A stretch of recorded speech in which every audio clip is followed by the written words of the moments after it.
à tous, aujourd'hui vous voyez un renard en image, c'est normal, mais c'est toujours Kelly derrière la caméra.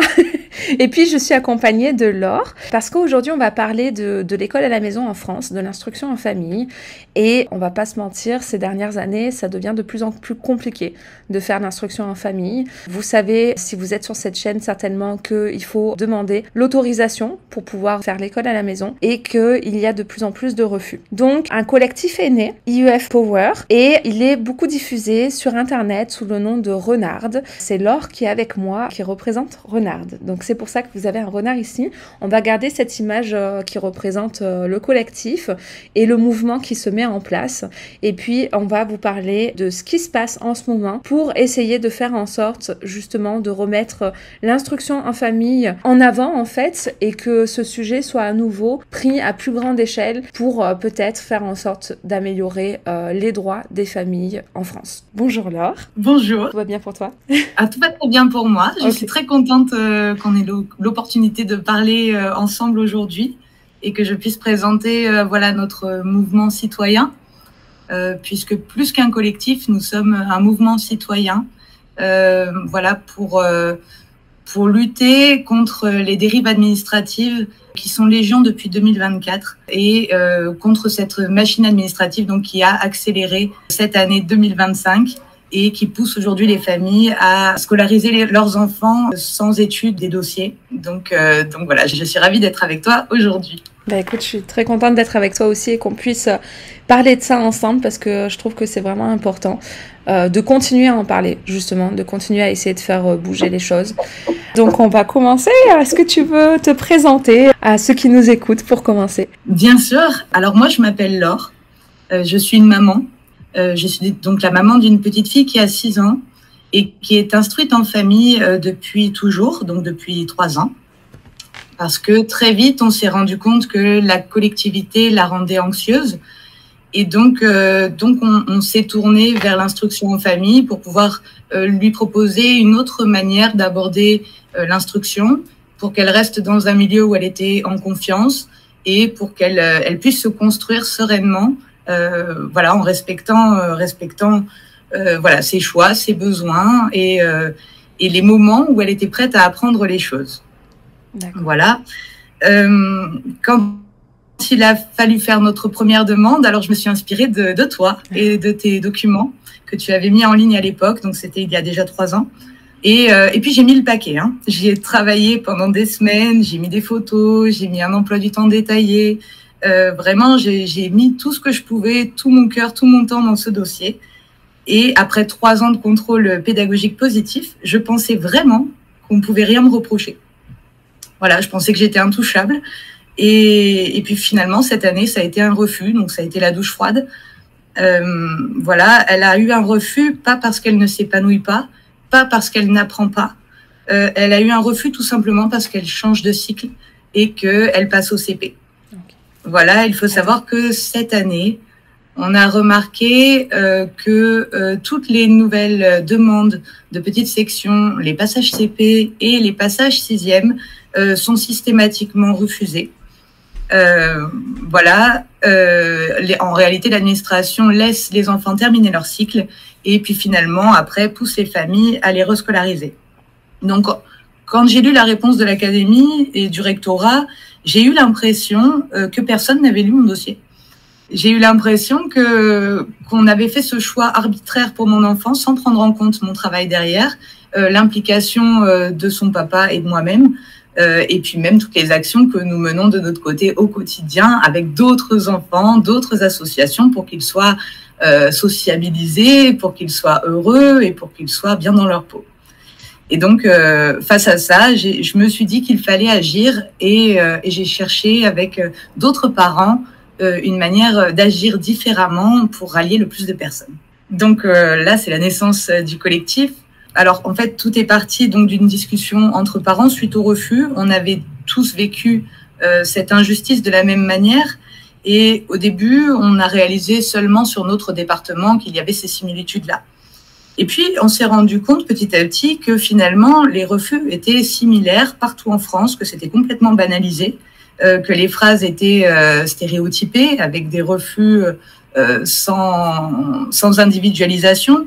Et les histoires se ressemblaient tellement finalement que ça en devenait révoltant. Et en même temps, on se disait on peut pas défendre uniquement se défendre uniquement contre notre académie quand on voit qu'il y a le même problème partout. La dérive est nationale et donc c'est le moment ou jamais de tenter de faire quelque chose.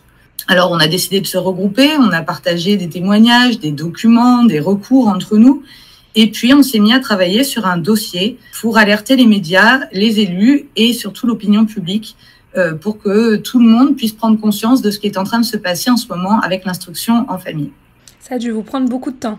Ça nous a pris beaucoup de temps. Dans les faits, ça fait 1 mois et quelques que nous travaillons d'arrache-pied sur ce dossier. Voilà. Alors, on n'est pas juriste initialement. Nous sommes des parents.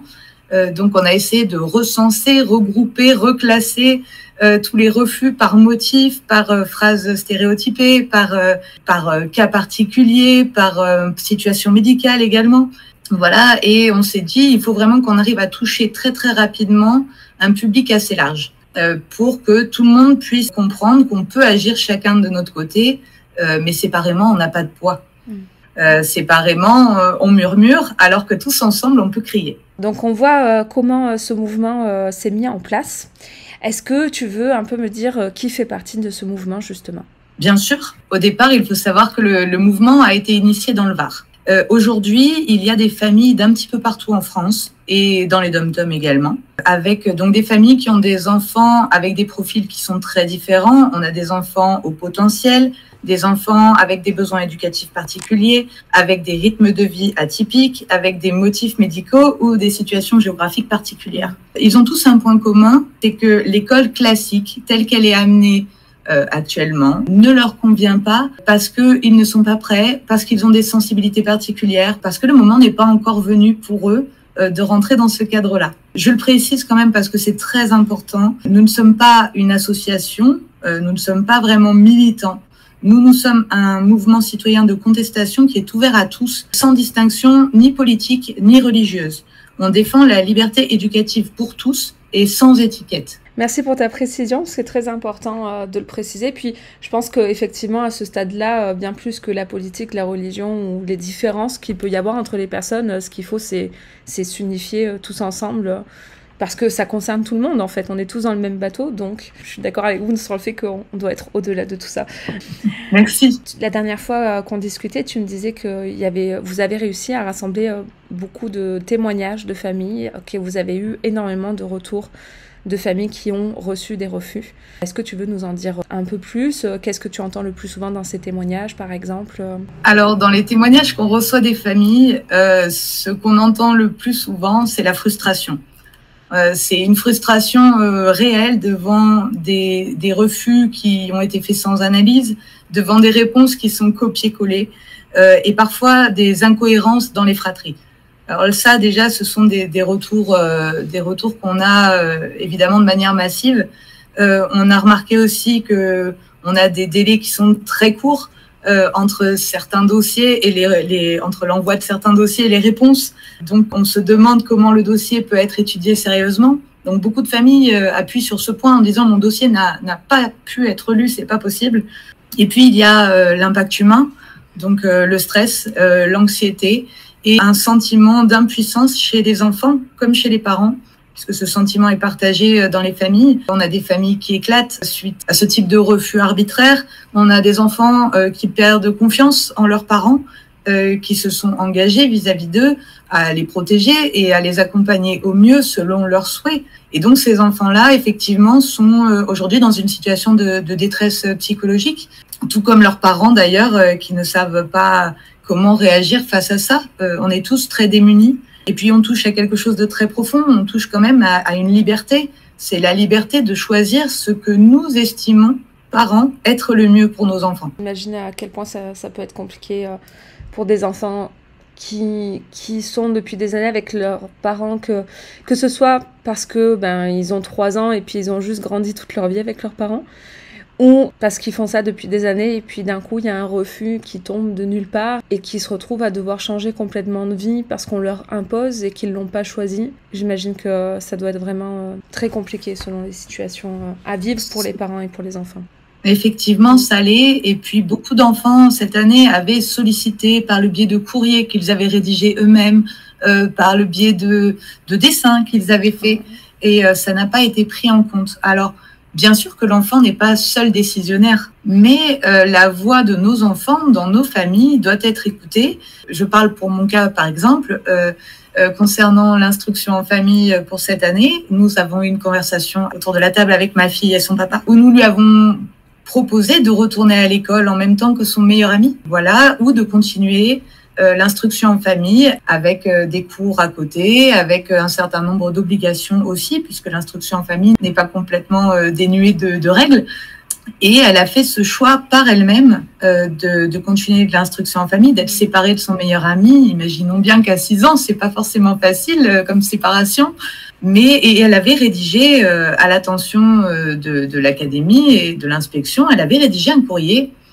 Donc, du haut de ses 6 ans, elle avait rédigé son petit courrier en disant « Madame, moi, je suis pas encore prête à aller à l'école, mais j'aimerais continuer l'école à la maison. » Voilà. Et notre dossier a été refusé donc sur le manque de situation propre, voilà, de ma fille. Et mon dossier a également eu, pour ma part, un glissement de motif au niveau du rapport, puisque cette fois-ci, ce n'est pas le profil singulier de ma fille qui m'a été reproché, mais le fait que mon projet éducatif ressemble à celui des écoles. Voilà, ne diffère pas de celui des écoles. On n'a pas pris en considération ni mon projet, ni la parole de mon enfant, ni ses activités extrascolaires, ni son implication dans son travail, puisque nous avons toujours eu des contrôles positifs. Et puis ça reste quand même différent quand tu as 20 à 30 élèves dans une classe, et puis quand tu es seul avec un enfant, c'est pas la même façon d'aborder les apprentissages déjà. On est tout à fait d'accord.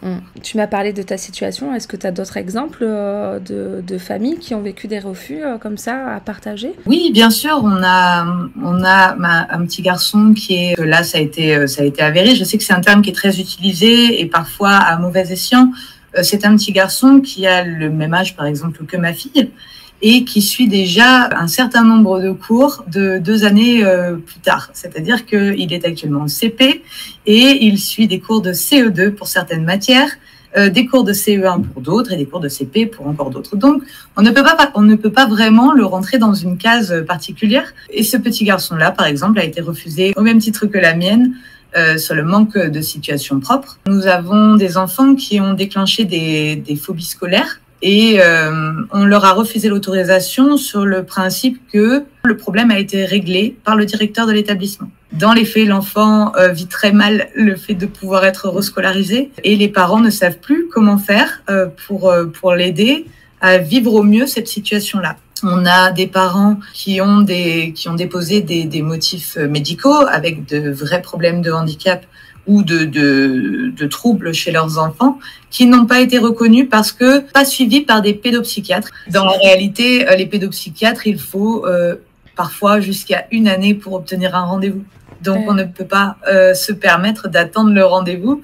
Et puis surtout, il faut savoir que l'administration nous refuse le contradictoire. C'est-à-dire que dans la loi, nous avons un droit de contradiction de ce qui est fait. Par exemple, lorsque nous envoyons nos rapports, s'il manque des pièces justificatives, ils devraient nous appeler et nous tenir informés de ça. La réalité, c'est que malheureusement, c'est très peu fait. Donc, nous n'avons pas de possibilité ni de parler, ni de prendre rendez-vous, ni même de paraître devant cette commission avec notre enfant, même s'il faut. On n'a aucune possibilité de dire quoi que ce soit ou d'amener des pièces en plus. Il nous reste très très peu de temps finalement. À chaque famille qui s'en va et qui sort de ce circuit-là, c'est une voix de moins. Oui. Donc très très rapidement, nous ne serons plus assez nombreux. Déjà là, la situation est très compliquée en l'état. Oui. D'ailleurs, ça me fait penser, tu m'as expliqué hors caméra que certaines familles, quand elles voyaient le nom de votre collectif, se méfiaient, avaient des doutes, ne savaient pas si elles pouvaient faire confiance ou non.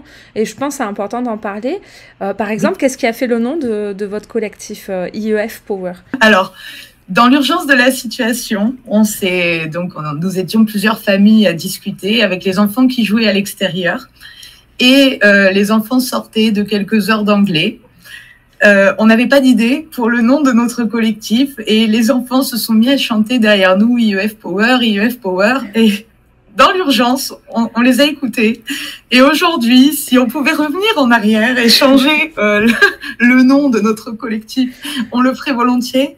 Malheureusement, bon, on est parti avec ça. On les remercie d'ailleurs, parce que merci les enfants pour votre aide. Mais c'est vrai qu'au niveau de la crédibilité, on en a pris un petit coup. Voilà. Voilà. Mais en tout cas, les enfants ont participé à la création de ce collectif et de ce mouvement. Voilà, le nom IEF Power vient d'eux. On a essayé de rectifier un petit peu le tir avec Renard. Mais dans les faits, on est quand même un petit peu coincé avec ce nom de code qu'ils nous ont donné au départ. Ben, en même temps, je trouve ça bien parce que ça montre qu'ils ont été impliqués dans ça aussi, parce que c'est quand même les premiers concernés. Et ça me paraissait important du coup d'expliquer d'où vient le nom de votre collectif, parce que comme tu m'as dit qu'il y a des doutes, des questionnements, etc.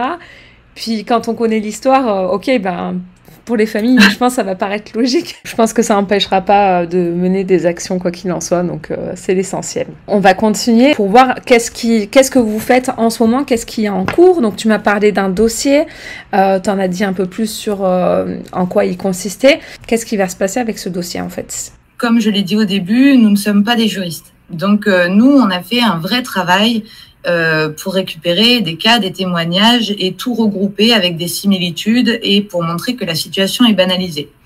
Aujourd'hui, notre dossier est presque finalisé, mais il avait vraiment besoin de la relecture d'un avocat pour être sûr que nous ne fassions pas d'abord d'erreurs de droit et que nous ne soyons pas dans une attaque vis-à-vis du système scolaire, puisque nous ne sommes pas contre l'école, ça n'a rien à voir, nous sommes pour la liberté d'apprendre et pour avoir le choix dans l'instruction de nos enfants. Donc, on attend aussi encore quelques refus d'académie pour que notre tableau soit complètement complet, parce qu'il faut savoir que le problème de ces témoignages et des documents anonymes, c'est qu'ils n'ont aucun poids devant la justice. C'est donc très, très difficile d'apporter des preuves concrètes aujourd'hui de ce qui est en train de se passer. Donc, notre stratégie à nous, elle est claire, c'est d'envoyer le dossier à tous les élus, donc je parle des députés, préfets, sénateurs, je parle également des parlementaires, je parle également de tous les médias pour relancer, pour réactiver ce débat qui n'est pas complètement abandonné, mais il faut pouvoir avoir du poids pour être entendu. Le partager aux familles fait également partie de notre angle d'attaque.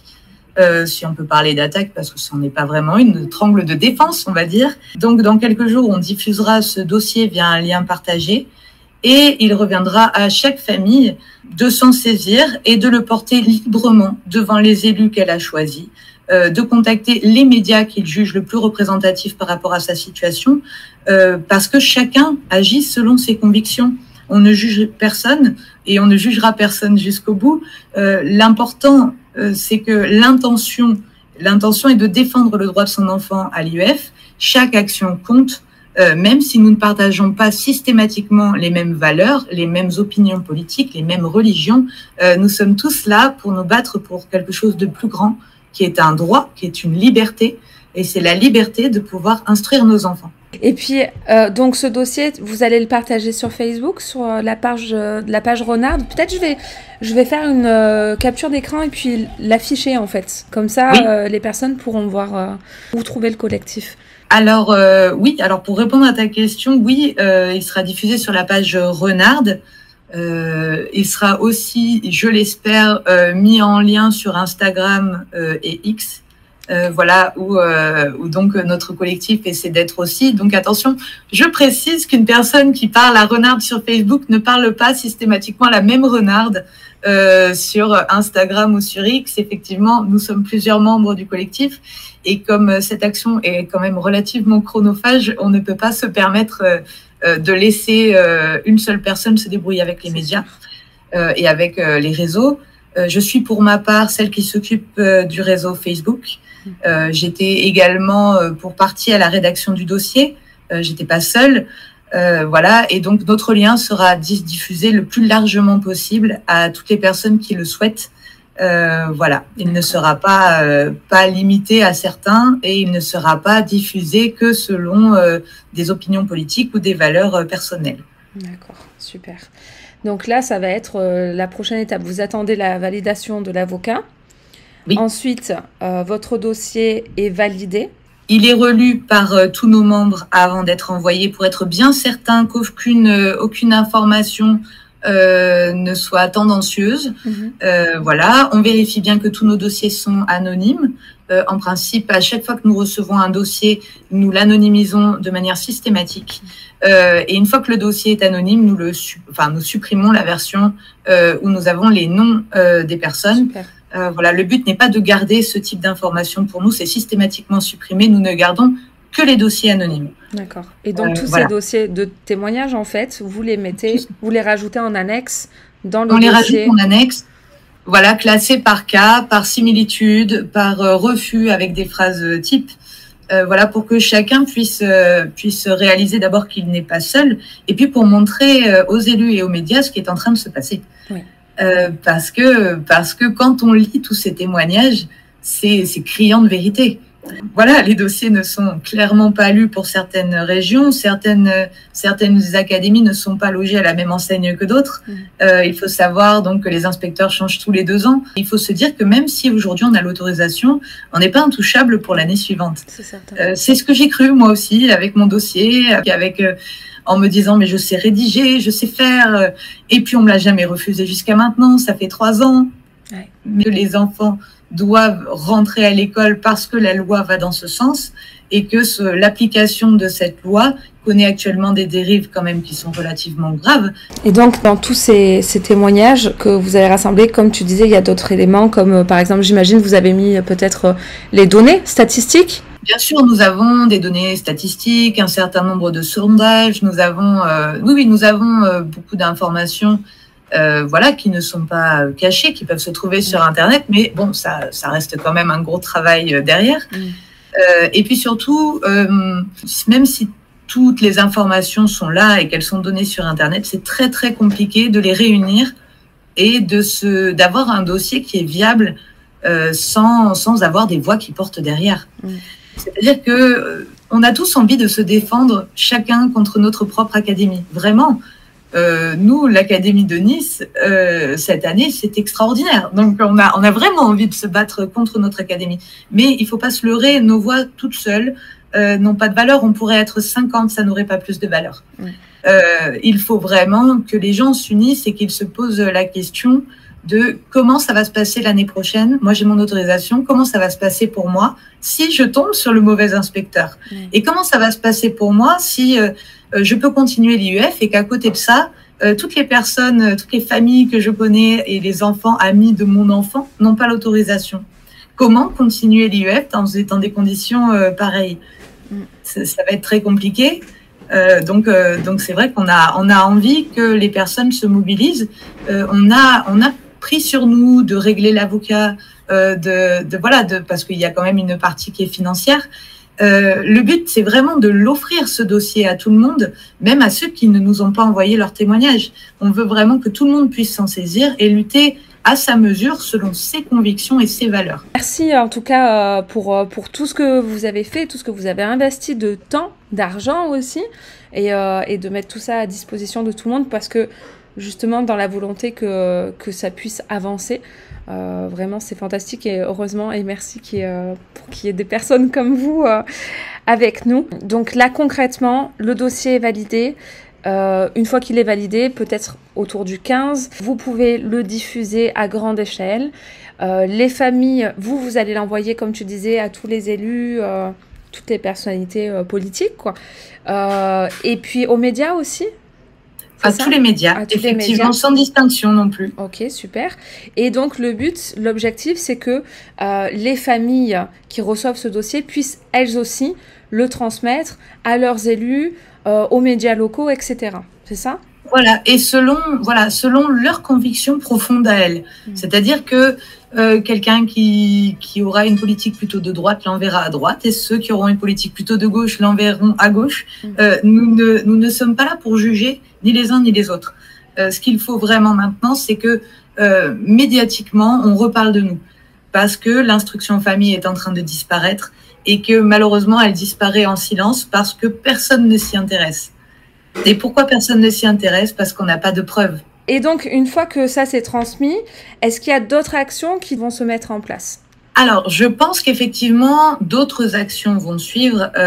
Donc là, dans les actions qui sont très importantes pour nous, il y a effectivement alerter les médias.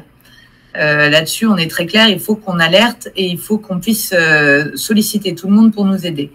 Ce qu'on demande aussi, c'est une année blanche, c'est-à-dire qu'on demande un moratoire immédiat de toutes les décisions là qui ont été faites cette année, parce que je pense que le cumul des preuves entre 2024 et 2025 peuvent nous permettre quand même d'orienter notre demande dans cette direction. Après, effectivement, il va falloir passer sur un plan juridique, mais cette action-là sera menée soit par des associations qui sont plus qualifiées, soit de notre côté, mais d'une manière différente, puisque nous ne pourrons pas, devant la justice, utiliser les témoignages que nous recevons de familles, voilà, et qui nous servent, elles, à étayer ce qui se passe sur le territoire. Donc à ce moment-là, c'est un autre combat qui arrivera peut-être par la suite, avec effectivement la saisine du défenseur des droits, avec probablement aussi une action vis-à-vis de la Cour européenne des droits de l'homme. Mais si nous n'avons pas de poids et que nous n'avons pas l'aide de tous pour réalerter l'opinion, nous ne pourrons jamais nous lancer de manière sereine dans ce type de procédure, tout simplement parce que nous avons bien vu ce qui se passe, voilà, avec des défenseurs des droits qui refusent de nous défendre, avec des aides juridiques qui refusent maintenant de nous aider parce qu'ils savent que le combat est perdu, ou encore avec des familles qui se retrouvent chaque année au tribunal, voilà, pour les mêmes motifs. Donc oui, il y a des actions juridiques qui seront à prévoir derrière ça, mais qui seront amenées d'une autre manière. Et là, nous ne solliciterons pas de témoignages anonymes. Là, nous solliciterons des personnes qui ont véritablement envie de partir au tribunal pour lutter collectivement contre ça. Mais ce n'est pas tout de suite le cœur de notre action.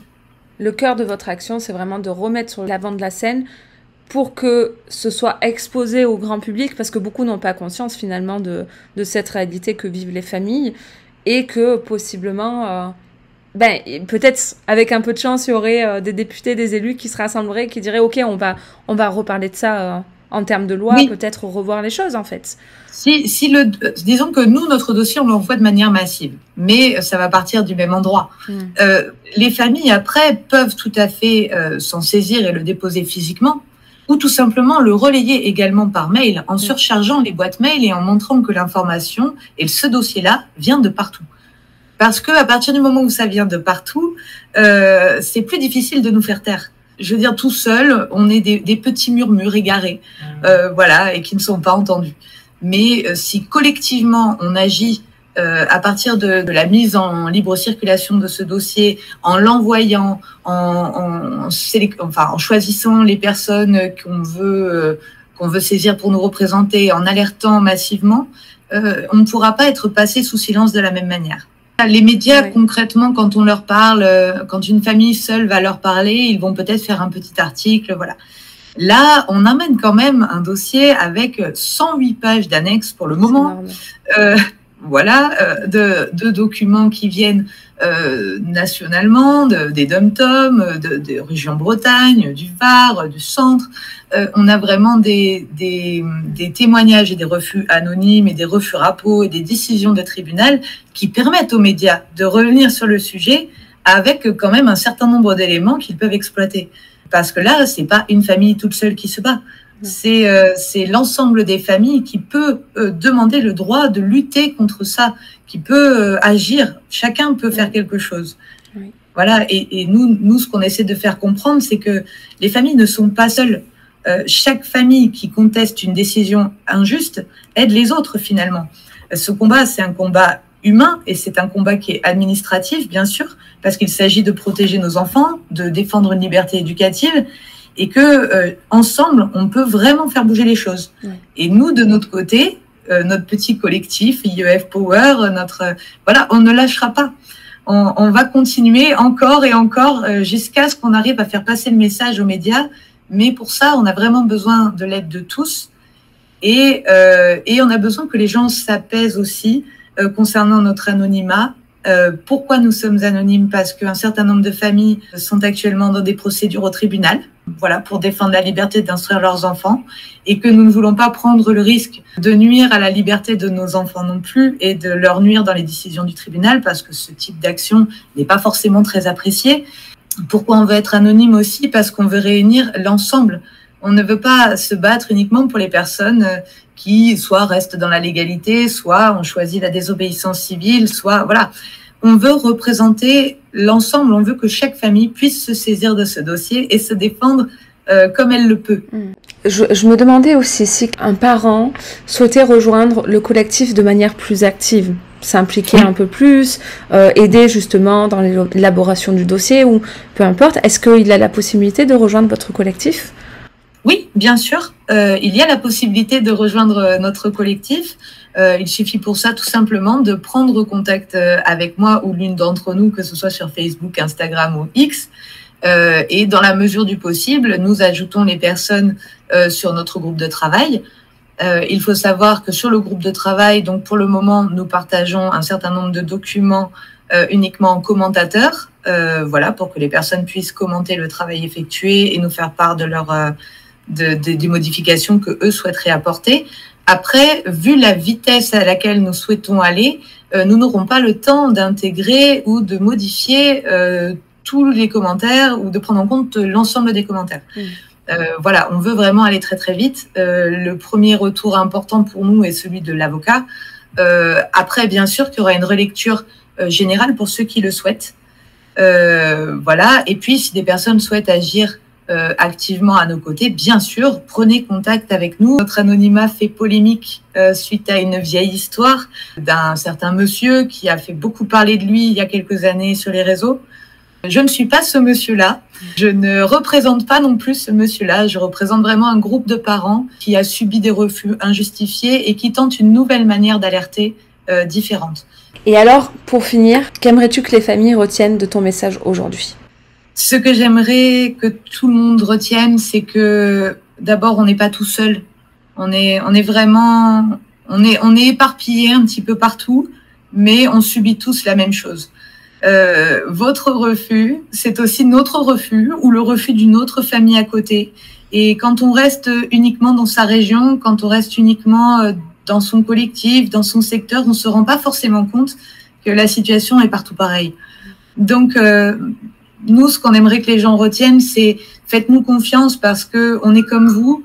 On ne veut pas s'affilier à des associations, à des fédérations qui peut-être ne tenteraient pas tout le monde. On veut vraiment parler au nom du plus grand nombre. Notre action n'est pas juridique, elle est d'abord médiatique. Et là-dessus, chacun peut agir parce que le médiatique n'est pas interdit. Voilà, le juridique, oui. Il faut avoir des connaissances, il faut avoir des gens pour nous défendre, il faut avoir un certain nombre de choses. Le médiatique nous permet d'attaquer différemment avec de vraies preuves. Même si elles sont anonymes, elles sont là. Oui, tout à fait. Ben, merci beaucoup. Merci Laure pour merci à toi, Kelly. Partagé. J'espère que vos actions porteront leurs fruits, que ça va aider à faire bouger les choses. Et puis, moi, de mon côté, par rapport à tout ce que tu as partagé, quand le dossier est prêt, je sais que tu vas le partager. Je vais le partager aussi dans mon réseau. Je le mettrai en dessous de la vidéo YouTube quand ce sera à jour. Donc, si vous regardez cette vidéo après le 15 août et que le dossier a été validé, vous le trouverez dans la description de la vidéo. Mais ceux qui sont abonnés par courriel le recevront par courriel. On va relier ça. C'est important. Merci pour ton aide qui est très, très importante. Avec plaisir, c'est normal.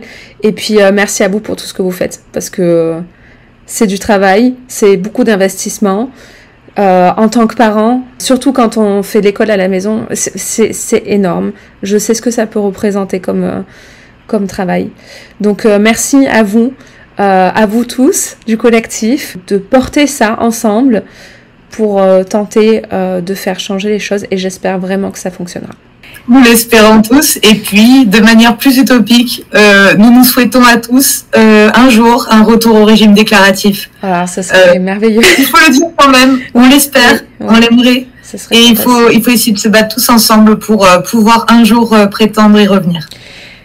Régime qui quand même était là depuis combien de temps? Enfin, je sais même pas, c'est des décennies que c'était en place et qu'il n'y avait pas de problème, en plus des contrôles réguliers, etc. Donc, je veux dire, ça fonctionnait. Alors, ça fonctionnait très bien. Alors, pourquoi pas y revenir? Pourquoi pas? On est d'accord, mais pour pouvoir y revenir, voilà, il y a des étapes avant. On peut pas dire tout bêtement revenons au déclaratif et puis c'est tout. Oui. Voilà, il faut enfoncer les portes d'abord. Oui, et pour enfoncer les portes, il n'y a pas mille solutions. Il faut hurler pour être entendu. Et on peut pas hurler comme ça. Il nous faut des preuves. Et donc les témoignages anonymes, pour le moment, sont nos preuves. Alors, vous savez ce qu'il vous reste à faire en tant que famille, si vous êtes concerné de près ou de loin par l'IEF. Même des familles qui ne font pas forcément l'école à la maison, mais on ne sait jamais. Un enfant qui est victime de harcèlement, de phobie scolaire ou n'importe quoi peut avoir besoin à un moment donné de cette solution. Et à l'heure actuelle, ça évolue de telle sorte que ça devient vraiment très difficile de pouvoir y avoir recours. Tout le monde peut être concerné. Donc, si vous entendez, si vous avez regardé cette vidéo, que vous êtes resté jusque-là, c'est que forcément ça résonne en vous quelque part. Donc, vous pouvez juste cliquer sur envoyer et envoyer aux sénateurs, aux élus. Donc, ça demande pas énormément d'investissement personnel et ce serait énorme en fait. Ça peut faire une très très grosse différence. Donc, vraiment, n'hésitez pas, si vous êtes resté jusqu'ici, à participer pour pouvoir faire bouger les choses. Merci encore, Laure. Merci. Merci beaucoup à toi. Et puis, merci à tous pour votre aide. Parce qu'aujourd'hui, si on arrive à avancer avec ce dossier, c'est grâce à vous. Oui. C'est grâce à vos témoignages et grâce à vos actions aussi, grâce à vos relais sur les réseaux, grâce à ton relais aussi, Kelly. C'est grâce à vous tous qu'on arrive à petit à petit faire notre chemin et essayer de nous allier vers ce but-là.